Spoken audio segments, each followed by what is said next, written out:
কি অবস্থা ভাই? বেতন পাইছেন নাকি? হিসাব করতেছেন? আরে না ভাই, বেতন না। তাহলে তো আমরা বলতেছি একটা পেজ, ফেসবুক পেজ খুলবো। হ্যাঁ, ফেসবুক পেজ খুললেই নাকি বলে লক্ষ লক্ষ টাকা পাওয়া যায়।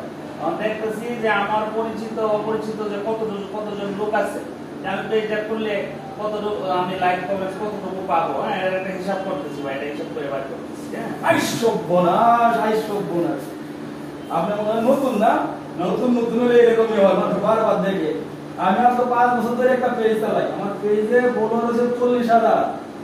হ্যাঁ, আত্মীয় স্বজন তো আছে, শালা সম্বন্ধী যারা, তারপরে বিভিন্ন 6-7টা অফিসে চাকরি করছি। সব জায়গায় আমার আন্ডারে প্রায় 200-250-300 করে লোক আছে। সব মিলায় যদি ধরি, পরিচিত মিলায় নিকটের লোক আছে মিনিমাম আমার 600-700, আর আমার ফলোয়ার আছে 40,000। তারপরে একটা ভিডিও ছাড়লে লাইক করে মাত্র একটা। হ্যাঁ, যাই চিন্তা ভাবনা করছিলেন এটা বাদ দিয়ে ধরলে অন্য কাজ করেন, তাও মানে মান সম্মান থাকবার। পেজ খুললে দেখবেন যে নিকটের লোক, আত্মীয় স্বজন, সারা সম্বন্ধী এরাও দূরে থাকবে। ভিডিও দেখলে ধাক্কা মারে ফেলাই দেবো, কেউ লাইক কমেন্টস করবো না। সবাই ভাবে লাইক কমেন্টস করলেই মনে হয় আপনি লাখ লাখ টাকা পাইবেন, এই বয়ে আপনি লাইক কমেন্টস করেন না।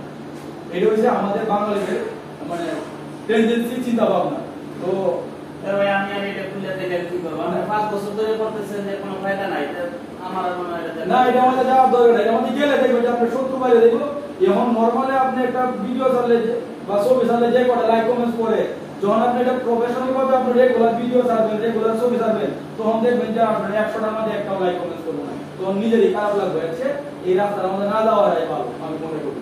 এটা আসলে ভালো মানুষের জন্য না, এটা হচ্ছে যারা এই যে শয়তানিগিরি করতে পারে, লঙ্গি খুলে দৌড় মারতে পারে, চুরি করতে পারে, হ্যাঁ সেটা নিয়ে নাচতে পারে, এদের জন্য মনে হয় অল্প সময় ভাইরাল হতে পারে।